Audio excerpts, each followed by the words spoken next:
So in this video, you'll learn how to use the camera flash on your Samsung Galaxy Z Fold 7. So the first step when it comes to using the camera flash is to just open the camera app.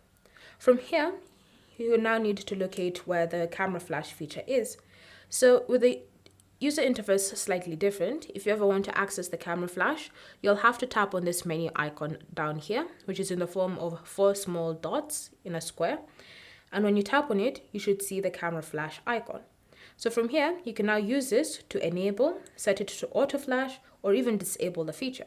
So for example, if you want to turn on the camera flash, you'll look for this lightning icon like that, and you'll tap on it. So go ahead and tap on it like that, and then the icon should now switch to a yellow color.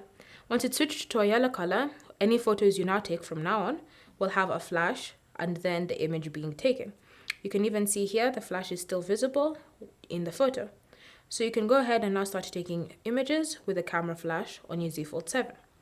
However, if you want to set it to auto flash, which means that it will use the lighting around you to determine whether it needs extra lighting from the camera flash or it's fine and it doesn't need the lighting, then what you're going to do is again just to navigate to the camera flash section and then look for the lightning with an A next to it, and you'll tap on it like that to select it.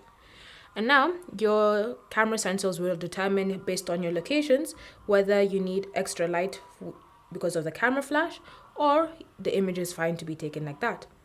If you want to disable the camera flash, you're just going to tap on the icon again, select the lightning with a line going through it, and now any images you take, no matter what location, will no longer have a camera flash accompanying it. And so that is how you can use a camera flash feature on your Samsung Galaxy Z Fold 7. Thanks for watching. If you have any questions or comments, leave them down below and we'll get back to you.